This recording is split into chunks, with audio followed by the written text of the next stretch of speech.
আজকের এই ক্লাসে আমরা শিখব সপ্তম শ্রেণীর গণিত বই সপ্তম অধ্যায় সরল সমীকরণ অনুশীলনী 7.2 এর 10 নাম্বার এবং 11 নাম্বার এই দুইটা অঙ্ক আজকের এই ক্লাসে আমরা সুন্দরভাবে সমাধান করব।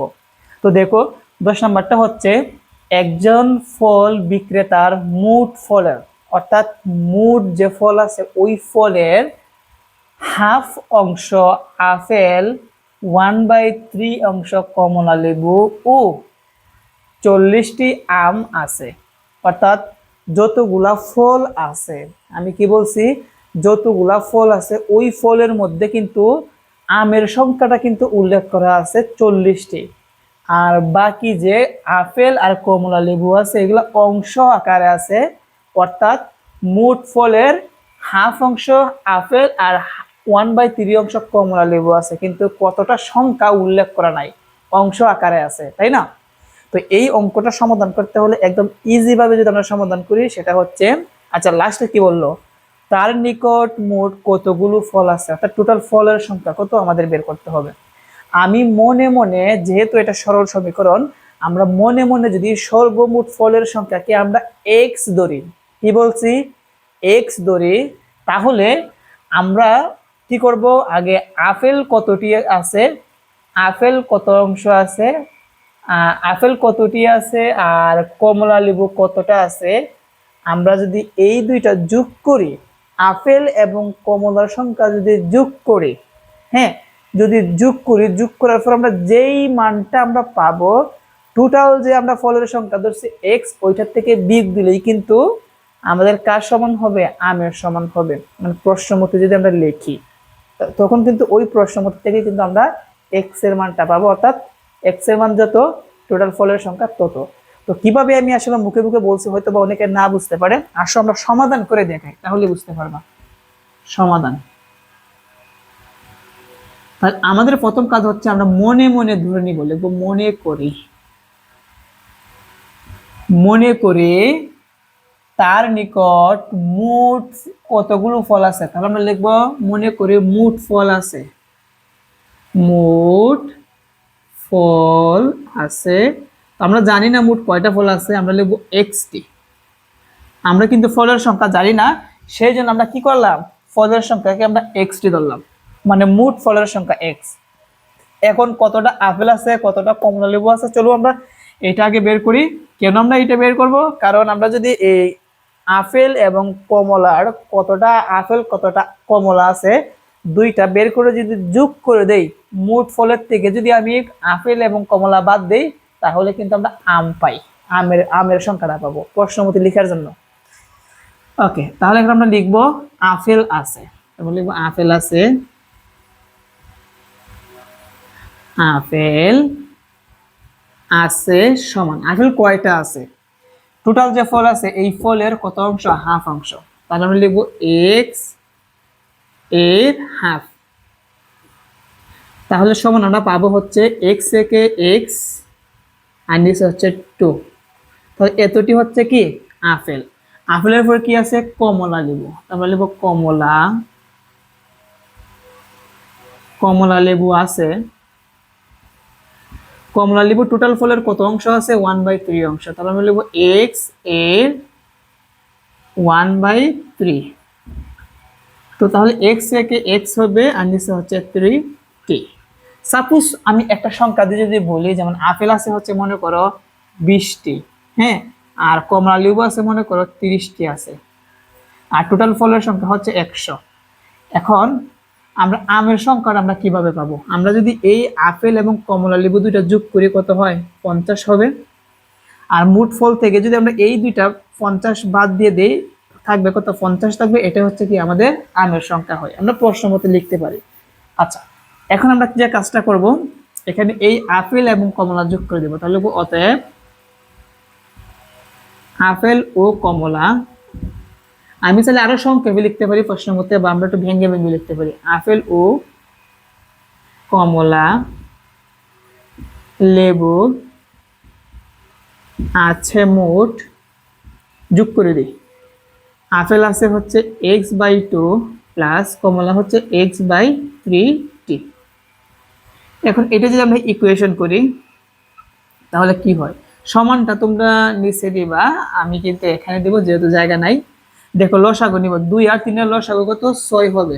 যারা লসাগু পারো তারা ভালোভাবে বুঝবা, নামাতা করলে কিন্তু 6 6 মিলে যায়।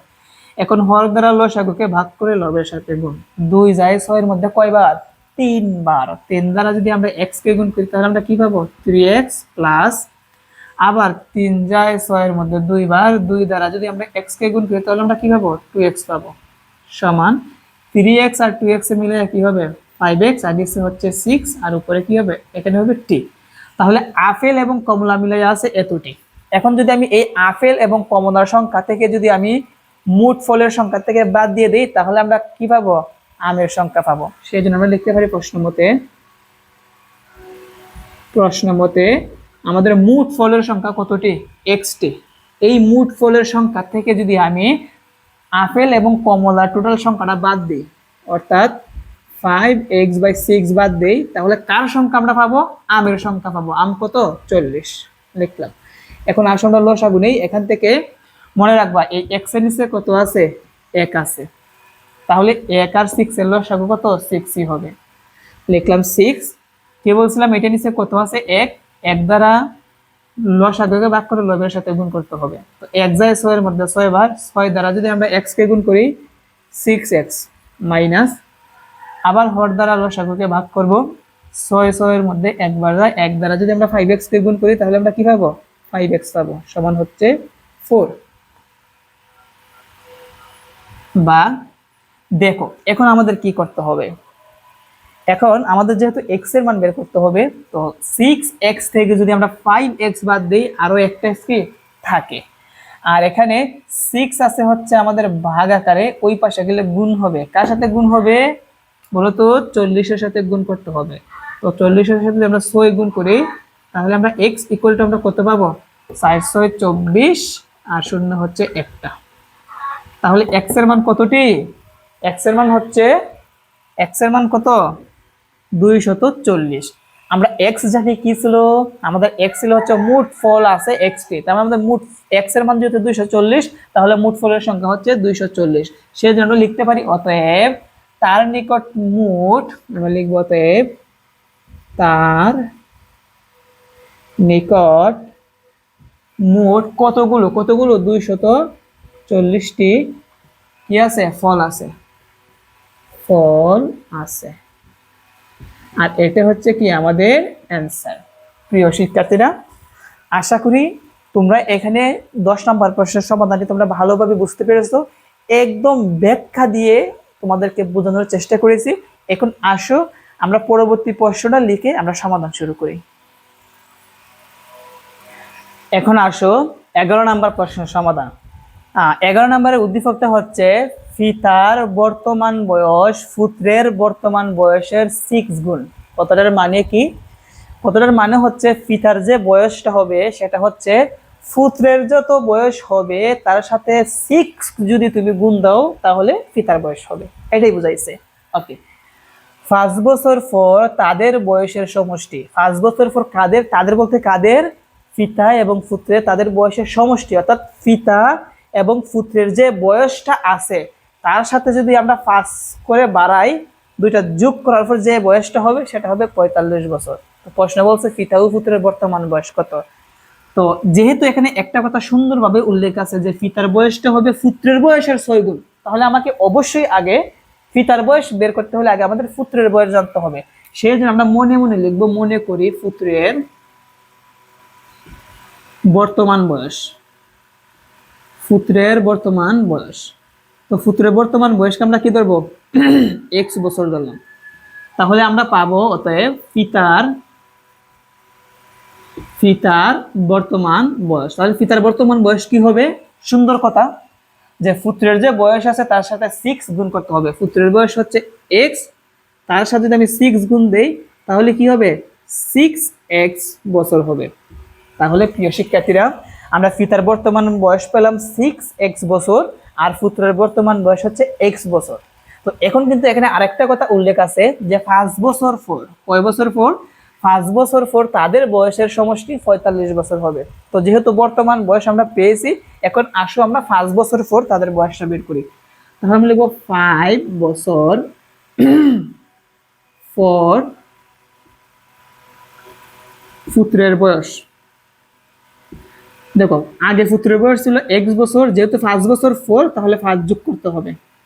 এটা যোগ করা যায় না, একটা চলক একটা সংখ্যা। আবার আমরা লিখবো 5 বছর পর পিতার পিতার বয়স। পিতার বয়স কত? 6x, তার সাথে যোগ কি হবে? 5 বছর। এখন 5 বছর পর পুত্রের বয়স হচ্ছে এত, আর 5 বছর পর পিতার বয়স হচ্ছে এত, এবং এই দুইটাকে সমষ্টি করলে অর্থাৎ যোগ করলে 45 বছর হয়। এই কথাটা আমরা লিখবো প্রশ্নমতে। লিখবো প্রশ্নমতে তাদের দুইজনের বয়স যোগ করতে হবে। তো পিতার বয়স কত? 6x + 5 যোগ, আর পুত্রের বয়সটা কত? 5 বছর পরে x। আচ্ছা আমরা ব্র্যাকেটের ভিতরে রাখি, তাহলে এটা সুন্দর লাগবে। না ব্র্যাকেট লাগবে না, দিলাম প্লাস, আর পুত্রের বয়স হচ্ছে কি x + 5। তো এই দুইজনের বয়সকে 5 বছর পর এই দুইজনের বয়সকে যোগ করলে কত বছর আসবে? 45 বছর হবে। এটা আমরা প্রশ্নের মধ্যে লিখতে পারি। এখন আমরা x এর মান বের করব। 6x আর হচ্ছে এখানে 1x, তাহলে কি হবে? 7x সমান, আর এখানে প্লাসের 5 প্লাসের কত হবে? 10 হবে, ইকুয়াল টু 45। বা এখানে 7x ইকুয়াল টু 10 আছে প্লাস, বাট সমানের ডান পাশে যদি আমি আনি তাহলে কি হবে? মাইনাস হবে, আর মাইনাস করলে আমরা কত পাবো? 35 পাবো। তারপর দেখো, বা 7x, না আমরা তো x এর মান বের করবো, শুধু x টা রেখে দিই। x ইকুয়াল টু, এখানে 7 এর সাথে x টা ইনটু আকারে আছে, তার মানে 7 যদি ইনটু হয় সমানের ডান পাশে আনলে কি হবে? ভাগ হবে, আর উপরে কত যাবে? 35। 35 এর মধ্যে 7 কয়বার যায়? 5 বার যায়। তাহলে আমরা x ইকুয়াল টু কত পেলাম? 5। এখন তোমরাই বলো x মানে কি ছিল? x মানে পুত্রের বর্তমান বয়স ছিল। তাহলে আমরা বলতে পারি অতএব পুত্রের বর্তমান বয়স 5 বছর। আর একটা জানি কার বয়স বের করার জন্য বলছে? পিতার বর্তমান বয়স। তাহলে আমরা বলতে পারি অতএব পিতার বর্তমান বয়স সমান, পিতার বয়স জানি বর্তমান বয়স কত ছিল? 6x। তো 6x এর পরিবর্তে আমরা x এর জায়গায় আমরা x এর মানটা বসাই দিব 5। তাহলে কত হবে? 5 কত হবে? 30 বছর হবে। কত হবে? 30 বছর হবে। তাহলে আমরা পিতা পুত্রের বর্তমান বয়স পেয়ে গেছি। তাহলে আমরা লিখবো পিতা ও পুত্রের বর্তমান বয়স পিতা যেহেতু আগে লিখছি, পিতার বয়স হচ্ছে 30 বছর, 30 বছর, ও আর পুত্রের কত? 5 বছর। এটাই হচ্ছে কি আমাদের অ্যান্সার। অঙ্কটা সহজ না? একদম ইজি একটা অঙ্ক।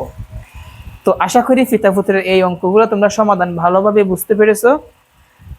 এই অঙ্কটা কিন্তু আসলে গুরুত্বপূর্ণ, তোমাদের সৃজনশীল প্রশ্নের মধ্যে কিন্তু আসতে পারে।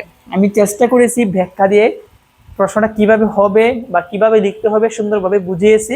আমরা নেক্সট ক্লাসে আমরা 12 নম্বর প্রশ্ন থেকে শুরু করব। আজকের মতন এই পর্যন্তই। সবাই ভালো থেকো। আসসালামু আলাইকুম।